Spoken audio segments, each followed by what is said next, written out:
Welcome back, leather pants enthusiasts, to more Blood Omen. Today with me again are the game's guild and librarian. Howdy. Well met.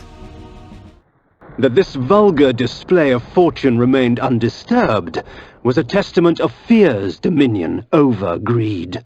Ooh. And here we are exploring Vorador's Place. We will actually come back here in the last game in the series, however, it's going to look entirely different. And this is another instance where you can use the charm ability, but as I mentioned in the last video, it freezes my copy of the game, so I was able to use the mist form to get across that. The luxury with which this Vorador surrounded himself was impressive. His wealth would shame the haughty nobles of my former court. Oh, this game runs so slow. And again, for those who don't know, it's the PlayStation version. Yeah. Which unfortunately, even though it's on an emulator, it's limited to the RAM that the game runs in, I suppose. Yeah.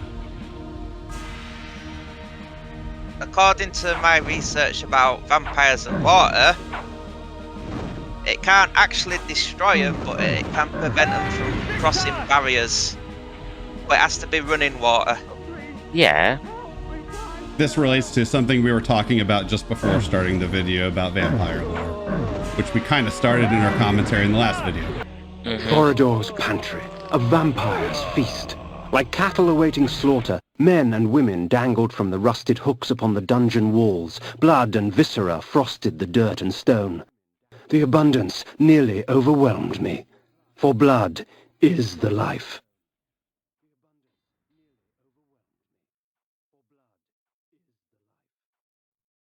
Yeah, what a pantry.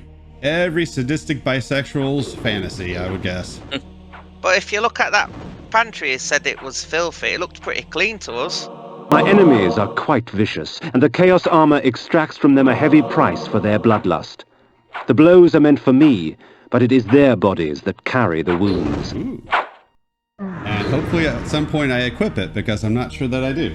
And upon the wall, scribbled in blood, were the words, Manus Celer Die. Right, here's another place where I think you would charm somebody to do this normally.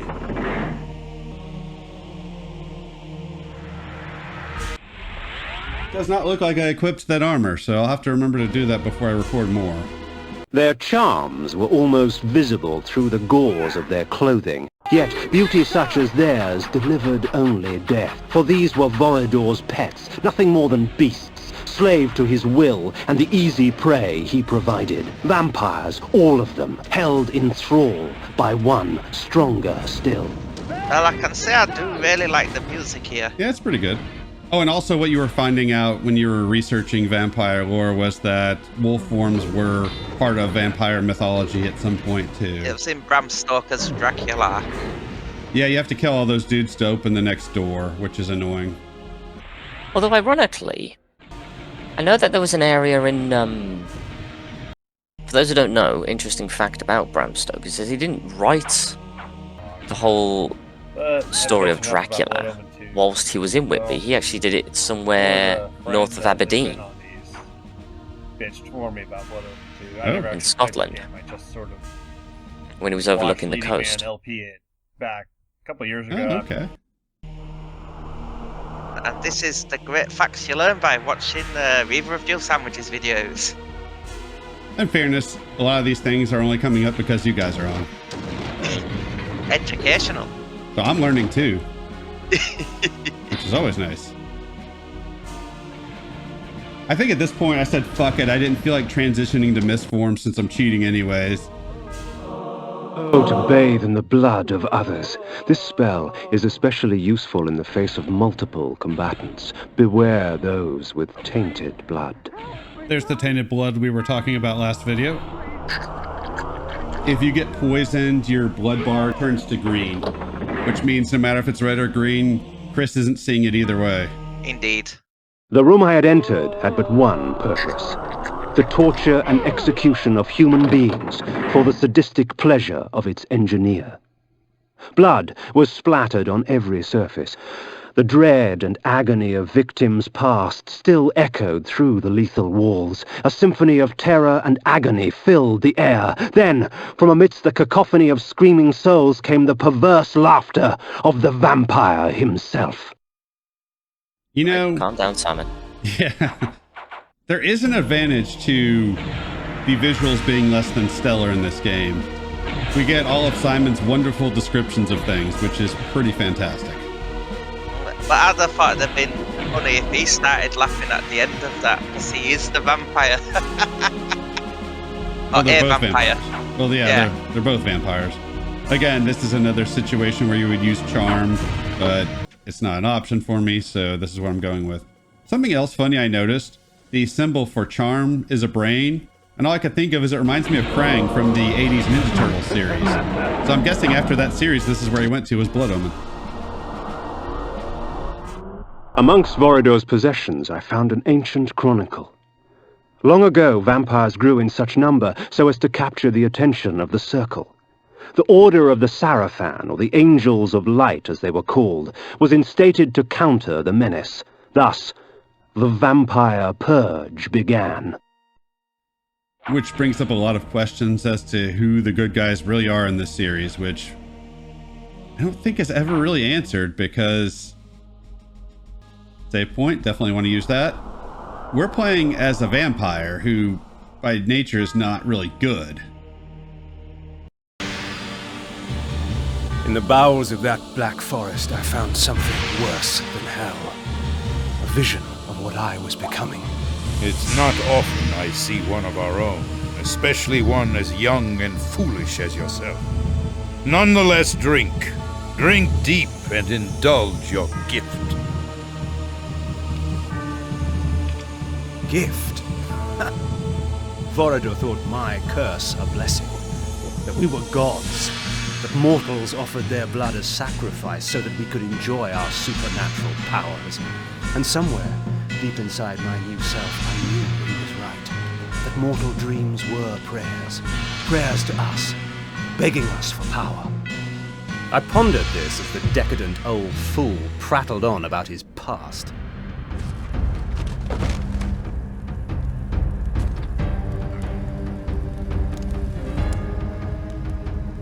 A boorish account of how he defeated Malek of the Sarafan and took his vengeance upon the Circle of Nine for supporting the Sarafan Holy War to exterminate us.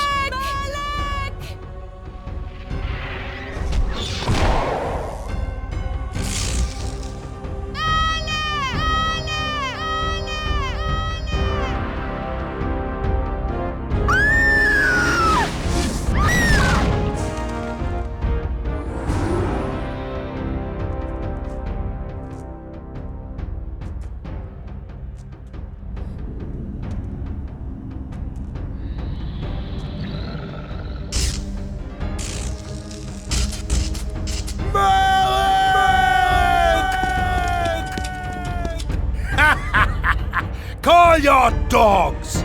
They can feast on your corpses!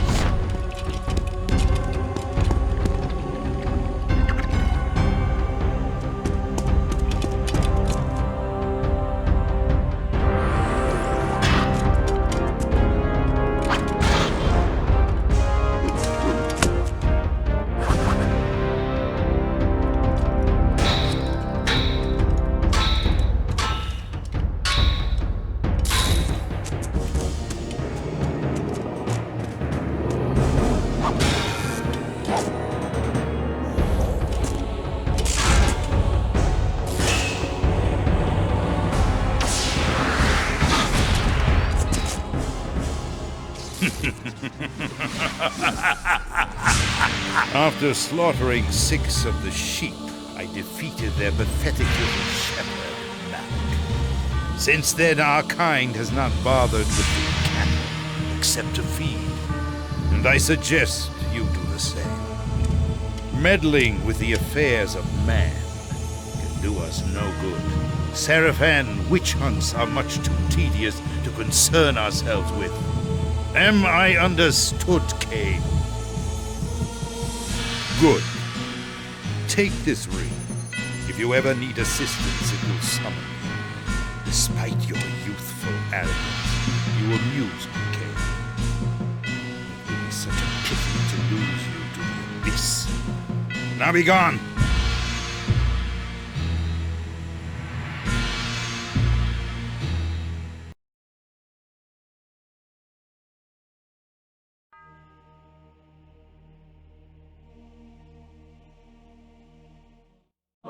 My visit with Voida only strengthened my resolve.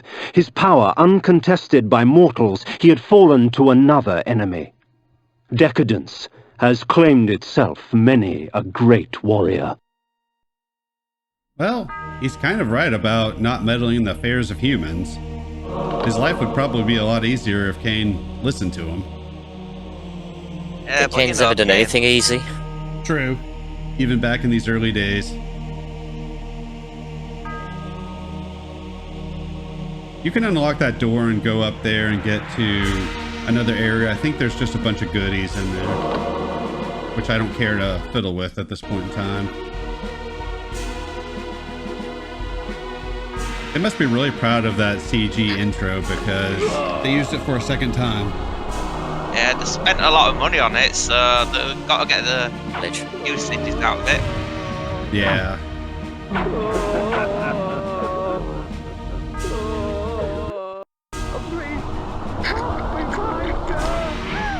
Oh yeah, I will be using this spell a lot from now on just because it pretty much insta-kills everything around me and saves time.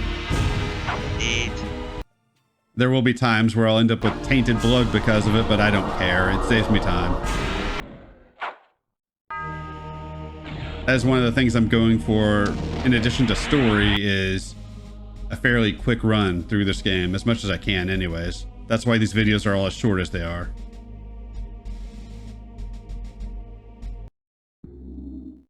And so I left that place, with clear knowledge of what sort of monster I would become if I let my curse consume me, and with an ally for the future. Well, let's hope that ally doesn't lead to an anticlimactic end to one of this game's stories. I would sure hate if that happened. Indeed. God Right? forbid. Right? Yeah, the developers won't do that to us, Nah. surely. Nah, never. They would never do that. Damn it, game. A triad congregates at the roof of the world, Kain. A plot to twist the land, to shape the world. North is where your vengeance lies.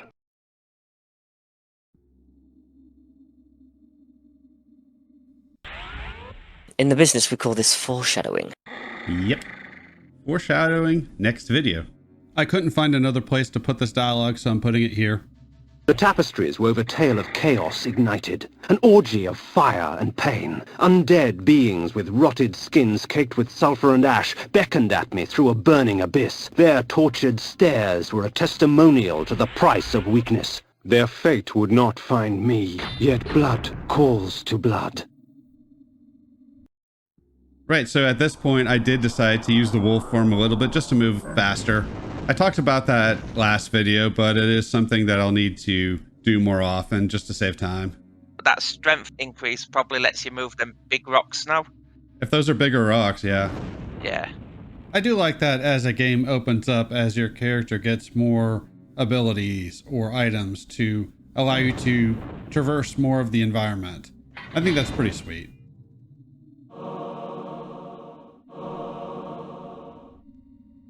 For some reason, I had a hard time getting Kain to jump off of that ledge. This game can be a bit fiddly at times.